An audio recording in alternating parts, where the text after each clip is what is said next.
दोस्तों आप सभी का स्वागत है मेरे यूट्यूब चैनल मैथमेटिक्स 2.0 में। आज का जो हम विश्लेषण करने वाले हैं वह हम सिकंदर के ऊपर करने वाले हैं, अर्थात सिकंदर महान जिसे आप जानते हैं या सिकंदर द ग्रेट के नाम से जिसे आप जानते हैं, आज इसी के बारे में विश्लेषण होने वाला है। दोस्तों विश्लेषण शुरू करने से पहले मैं आपको बता दूं, यदि अभी तक आपने हमारे चैनल को सब्सक्राइब नहीं किया है उसे सब्सक्राइब जरूर कर लीजिए, साथ साथ बेल आइकन को जरूर दबा लीजिए ताकि जो भी वीडियो अपलोड होगा वह सबसे पहले आप तक पहुंचेगा। दोस्तों मैथमेटिक्स 2.0 के परिवार को बढ़ाने में आप ही को मदद करना है तो ज्यादा से ज्यादा दोस्तों के बीच में शेयर भी कीजिए, चैनल से दोस्तों को जोड़िए। दोस्तों मैं आपको बता दूं कि यदि आपसे एंशिएंट हिस्ट्री का कोई वीडियो मिस हो गया है जिसको अभी तक आपने नहीं देखा है तो इसी चैनल पे अर्थात मैथमेटिक्स 2.0 पे उसका प्लेलिस्ट बन गया है, आप जाके वहां से देख सकते हैं। तो चलिए दोस्तों आज का जो हम विश्लेषण करेंगे हम सिकंदर के ऊपर करेंगे। शासनकाल जैसे कि आप लोग देख पा रहे हैं कि इसका शासनकाल 336 से 323 ईस्वी पूर्व तक रहा। दोस्तों सबसे पहले अगर हम नाम की बात कर लें, सिकंदर के नाम की बात कर लें तो सिकंदर का नाम सिकंदर महान, जो महान की उपाधि अर्थात जिसे आप किंग कहते हैं, इसे किंग की उपाधि दी गई थी। ऐसे कह सकते हैं कि किंग की उपाधि दी नहीं गई थी, इसने छीना था। इसके अंदर उतना शक्ति, उतना पावर और उतनी योग्यता थी जिस वजह से इसने खुद को किंग बोला था। इसके बारे में विश्लेषण किया जाएगा। फिलहाल में इसको दूसरे नाम से भी जाना जाता है। दोस्तों सिकंदर को हम दूसरे नाम से भी जानते हैं जिसमें अलेक्जेंडर तृतीय के नाम से इसे जाना जाता है, अर्थात सिकंदर महान को अलेक्जेंडर तृतीय के नाम से जाना जाता है। दोस्तों जन्म की बात की जाए तो जन्म 20 जुलाई को 326 ईस्वी पूर्व में, यानी 20 जुलाई 326 ईस्वी पूर्व में हुआ था। साथ ही साथ दोस्तों मैं बता दूं तो जन्म का जो स्थान था यानी जहां पे इसका जन्म हुआ था वह नेपोलियन की राजधानी पेला में हुआ था। ये चीज आप लोगों को ध्यान में रखना होगा कि जो सिकंदर का जो जन्म हुआ था वह 20 जुलाई 326 ईस्वी पूर्व जहां पे जन्म हुआ था वह नेपोलियन की राजधानी पेला में हुआ था। उम्मीद है दोस्तों आपको यहां तक समझ में आया होगा। पिता की बात की जाए तो जो सिकंदर के जो पिता जो थे वह फिलिप थे, कहीं कहीं आपको फिलिप द्वितीय भी मिलेगा, दोनों एक ही हैं। तो इनके पिता हुए फिलिप। साथ साथ दोस्तों मैं बता दूं कि 359 ईस्वी पूर्व में यह फिलिप मकदूनिया का शासक बना, अर्थात यूनान स्थित, मैं आपको यहां पे लिख देता हूं, यूनान स्थित मकदूनिया का शासक बना। लेकिन इसकी हत्या 329 ईस्वी पूर्व में कर दी जाती है, अर्थात जो सिकंदर के जो पिता हुए फिलिप, इनकी हत्या 329 ईस्वी पूर्व में कर दी जाती है और 359 ईस्वी पूर्व में यह यूनान के मकदूनिया के शासक बने थे, वहां के राजा बने थे। अगर सिकंदर की माता की बात की जाए तो इनके माता का नाम ओलिम्पिया था। साथ ही साथ इनकी एक सौतेली माता थी, सौतेली माता का नाम क्लियोपेट्रा था। अब मैं आपको बताने वाला हूं कि जो क्लियोपेट्रा जो थी, ठीक है ना, जब सिकंदर 19 साल के थे, जब सिकंदर 19 साल के थे उस समय इनके पिताजी ने इससे शादी कर लिया। अब शादी करने के बाद, क्योंकि मैं आपको बताना चाहूंगा दोस्तों, थोड़ा सा ध्यान रखिएगा, शादी करने के बाद ये सिकंदर की सौतेली माता हुई, इनकी माता थी ही फिलहाल में।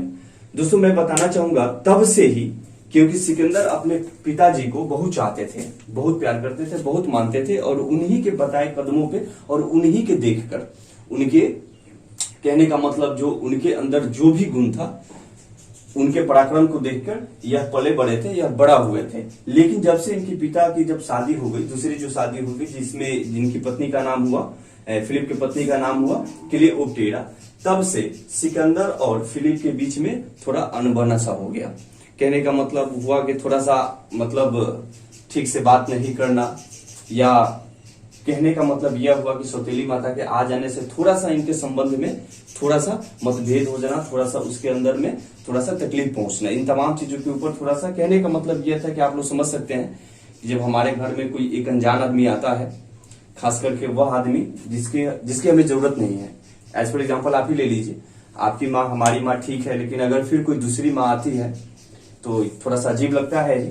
तो इससे उनके संबंध में अनबन हो गया, जिस वजह से कहा जाता है कि 329 ईस्वी में जो फिलिप की जो हत्या जो हुई थी उसमें सिकंदर का भी हाथ था, ऐसा माना जाता है। साथ ही साथ दोस्तों आगे की बात की जाए तो सिकंदर की पत्नी का नाम, इनकी 3 पत्नियां हुई, जिसमें सबसे पहले जो इनकी पत्नी थी वह रुक्साना थी। साथ ही साथ द्वितीय अर्थात जो इनकी दूसरी जो पत्नी थी उनका नाम बैक्टीरिया था। साथ ही साथ तीसरी अगर पत्नी की बात की जाए तो इनका नाम स्ट्रेटियरा द्वितीय था। दोस्तों इनकी 3 पत्नियां हुई, तीनों पत्नियों को मैंने आपको बताया। आगे की बात की जाए दोस्तों, तो सबसे पहले मैं यूनानियों का भारत पर आक्रमण करने से पहले मैं आपको बता दूं, थोड़ा सा ये जानना भी जरूरी है, और क्योंकि थोड़ा सा बचपना कैसे इनके मन के अंदर क्या क्या चल रहा था, इन तमाम चीजों के बारे में थोड़ा जानना बहुत ज्यादा जरूरी है। तो हम चाहेंगे कि आक्रमण से पहले कुछ उसके ऊपर चर्चा की जाए।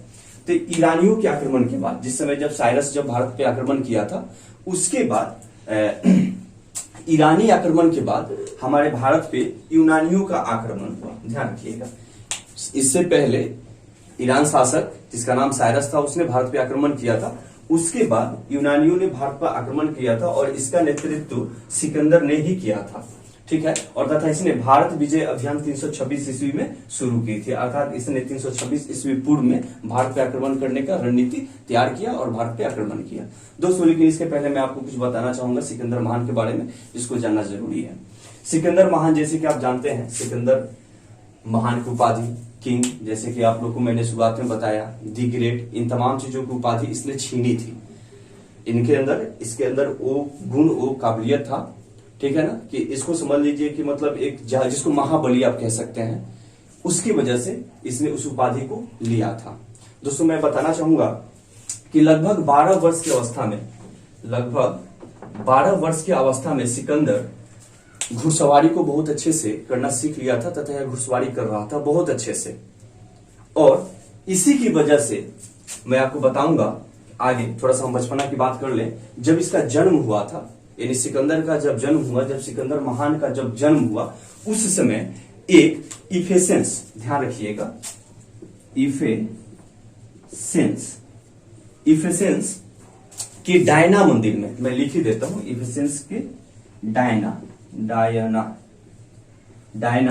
मंदिर में आग लग गई थी। कब? जब सिकंदर का जन्म हुआ था तब इफेसेंस के डायना मंदिर में आग लग गई थी। इस आग लगने की वजह से, क्योंकि यह उस समय के तत्कालीन जो भी मतलब वहां के, जो कहने का मतलब ये है कि जो 7 अजूबा में से जो एक ये जो मंदिर था ना, एक ये भी उसमें मौजूद था। जो उसमें जो 7 अजूबा हुआ करते थे ना, उसमें एक इफेसेंस के डायना मंदिर भी था। इसमें आग लग गई थी, भीषण आग लग गई, जिससे बिल्कुल पूरी तरह नष्ट हो गया। इस वजह से जो उस समय के जो ज्योतिष जो हुआ करते थे, जो ज्योतिषी में, जो कहने का मतलब जो ज्योतिष जो लोग हुआ करते थे, उस समय सिकंदर के जन्म के समय जब यह घटना घटी, तो उन लोगों ने इसको अपशगुन बताया। उन लोगों ने इसका अपशगुन बताया और बोला कि यह जो लड़का जो जन्म लिया है, यह विश्व विजेता बनेगा, अर्थात विश्व को, कहने का मतलब क्या हुआ कि किसी के ऊपर भी दया मोह माया इसका नहीं रहेगा। ठीक है ना, यह इतना महान पैदा हुआ है कि इसके जन्म लेते ही जो 7 अजूबा में से जो एक जो डायना जो मंदिर था एफिसेंस का, इसमें आग लग गई, जिससे यह अपशगुन जताना शुरू हो गया कि यह विश्व के लिए, ठीक है ना, बहुत ही नुकसानदायक होने वाला है और बहुत ही खतरनाक साबित होने वाला है। जिस वजह से बचपन से ही इसे कह दिया गया था कि यह विश्व विजेता बनेगा। 8 साल की अवस्था में, लगभग 6 से 8 साल की अवस्था में इसने स्वप्न भी देखा था, जिसमें यह विश्व विजेता बनने का एक स्वप्न देखा था। कहने का मतलब 6 से 8 साल की अवस्था में लगभग इसने जो स्वप्न देखा था, उसमें इसने देखा था कि हम विश्व विजेता बन रहे हैं।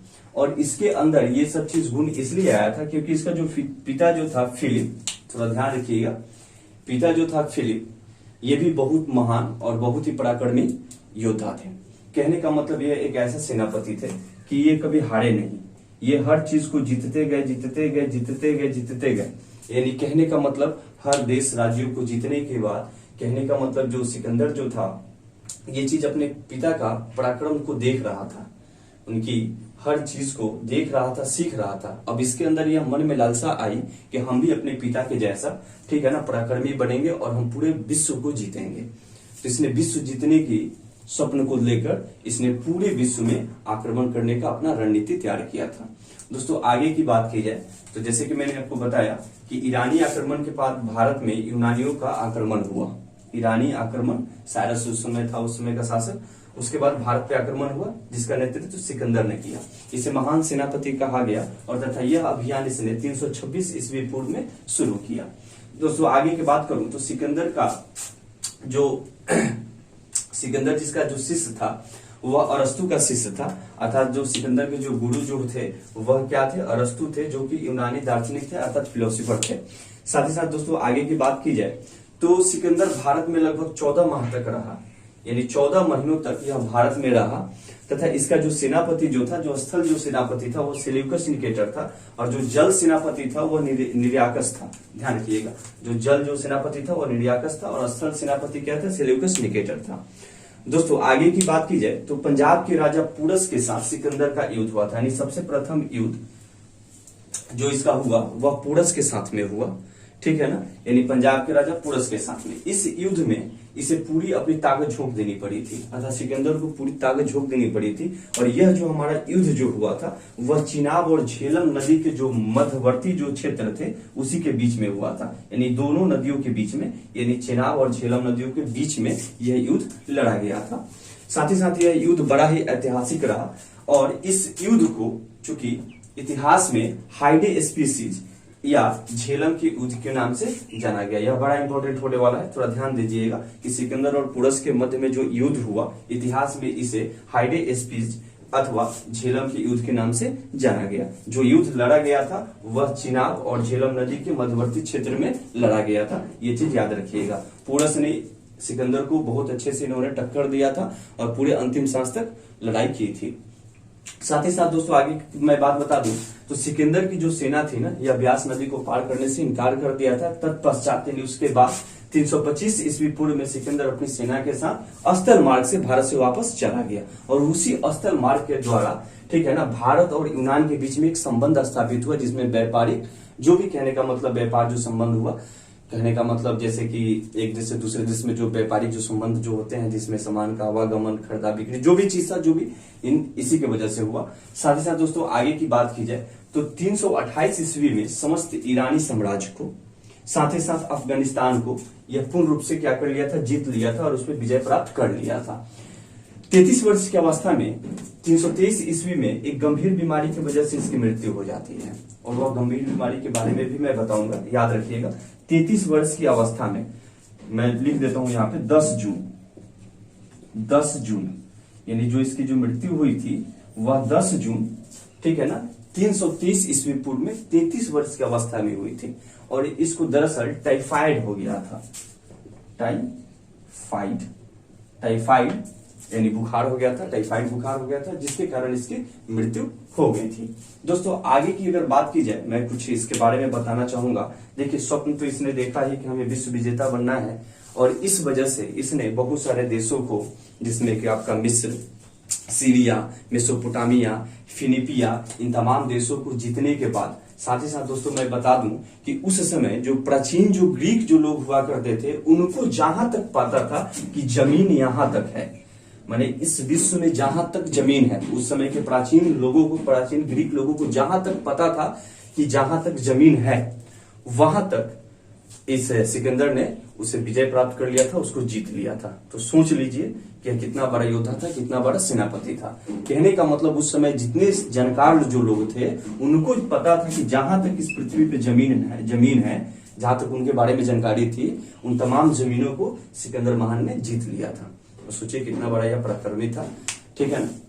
साथ ही साथ दोस्तों कुछ मैं इसके और भी कुछ विशेष बारे में बताऊंगा, क्योंकि मृत्यु और मृत्यु से जुड़े हुए कुछ सीख के बारे में, जैसे कि आप लोग को मैंने बताया कि सिकंदर 6 से 8 वर्ष की अवस्था में लगभग था, तो सोते समय इसने स्वप्न देखा कि हमें विश्व विजेता बनना है। अब ये हर एक गुण जो इसके अंदर आया अपने पिता का पराक्रम देखकर, पिता के अंदर जो वह जो शक्ति जो थी जिससे वह सबको हरा रहे थे, विजय प्राप्त कर रहे थे, ये तमाम चीजों को देख के इसके अंदर जो ऊर्जा जो थी, इसने मन के अंदर अपने बिठा लिया था कि हमें विश्व विजेता बनना है।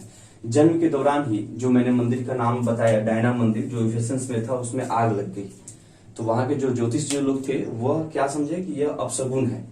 कहने का मतलब उनके अंदर डर पैदा हो गया कि यह जो लड़का है यह क्या है, थोड़ा विनाशक है, यह विश्व विनाशक बनेगा, अर्थात पूरे विश्व को नष्ट करेगा। कहने का मतलब अपना शासन उसमें स्थापित करेगा। साथ ही साथ दोस्तों मैं बता दूं कि पिता जो थे इनके फिलिप, इनका जो द्वितीय नाम जो हुआ था फिलिप द्वितीय, यह 359 ईस्वी में यूनान में स्थित मकदूनिया का शासक बने थे। लेकिन तत्पश्चात जब उन्होंने एक दूसरी शादी कर ली थी, अर्थात क्लियोपेट्रा से जब इन्होंने शादी किया, उस समय लगभग सिकंदर का जो उम्र था 19 वर्ष था। सिकंदर का जो उम्र था 19 वर्ष था और उस समय से ही थोड़ा सा सिकंदर और उसके पिता अर्थात फिलिप के बीच में थोड़ा अनबन हो गया सौतेली माता की वजह से। जिस वजह से कहा जाता है कि जो फिलिप की जो हत्या हुई 329 ईस्वी में, इसमें सिकंदर का हाथ है, अर्थात वह मिला हुआ था। 20 वर्ष की अवस्था में, जैसे कि आप लोग को पता चला कि 12 वर्ष की अवस्था में इसने अच्छी तरह से घुड़सवारी करना सीख लिया था, तो 20 वर्ष की अवस्था में यह वहां का क्या बना, शासक बना, अर्थात मृत्यु के बाद मकदूनिया का शासक 20 वर्ष की अवस्था में सिकंदर बना।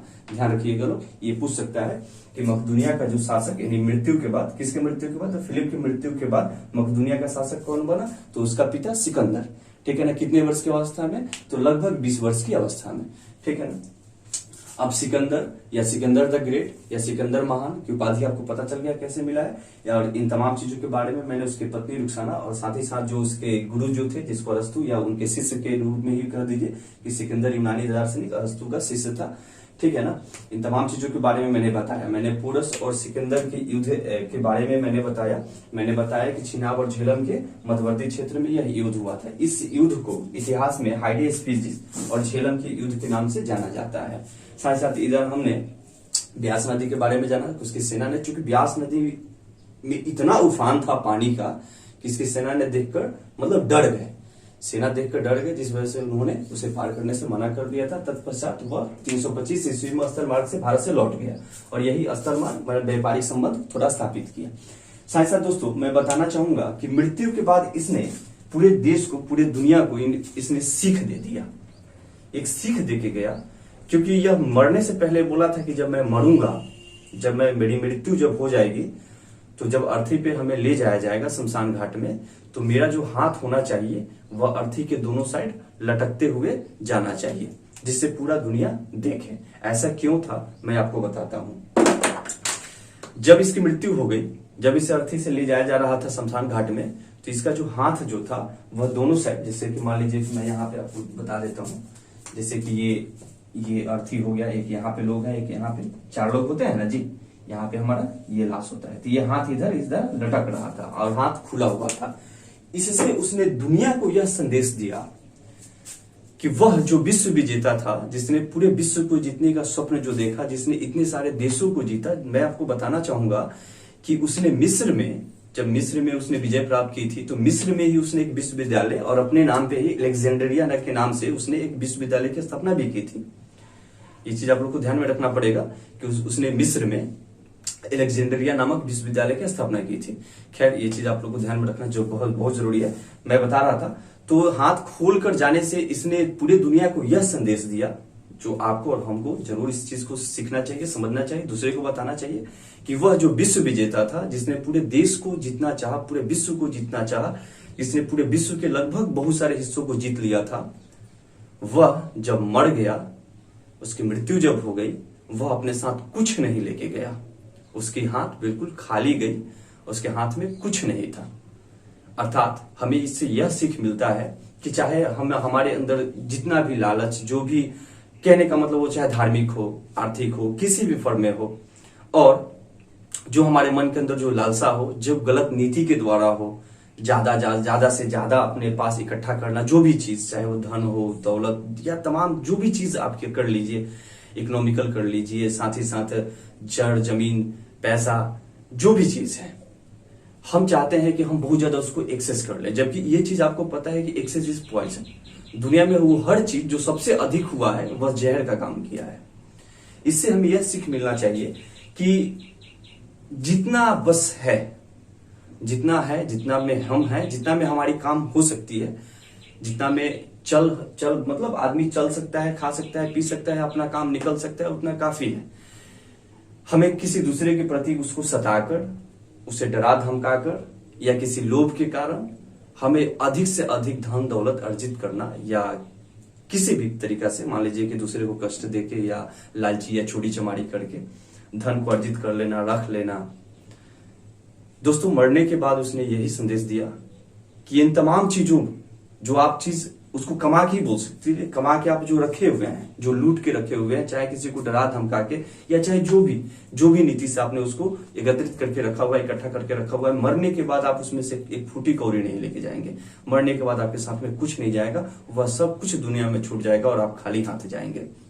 अर्थात मनुष्य को यथासंभव जहां तक हो सके हमें अपना साधारण जीवन व्यतीत करना चाहिए। दूसरे का मदद कीजिए, बिल्कुल करना चाहिए। और जहां तक हो पाए, अगर जितना अपना काम बन सकता है, चल सकता है, अगर उतना ही धन आ जाए तो उतना काफी है, जितना में हम खा पी ले, अच्छे से पढ़ाई लिखाई हो जाए, आदमी अच्छा से अपना जीवन व्यतीत कर ले, उसके बाद आप लोगों की सेवा भी कर सके। तो दोस्तों आपको यह कैसा लगा वीडियो जरूर आप कमेंट बॉक्स में बताइएगा। और दोस्तों आज मैंने आपको सिकंदर महान के बारे में जो भी विश्लेषण था, जो भी अंदर का और बाहर का जो भी ज्ञान था, जो जरूरी था, मैंने आपको बताया, मैंने आपको सिखाया।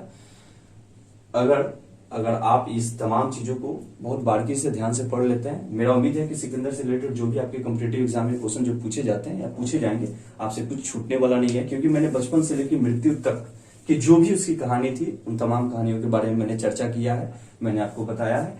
उम्मीद है कि आपको अच्छे से समझ में आ गया होगा। चलिए दोस्तों, बहुत बहुत धन्यवाद।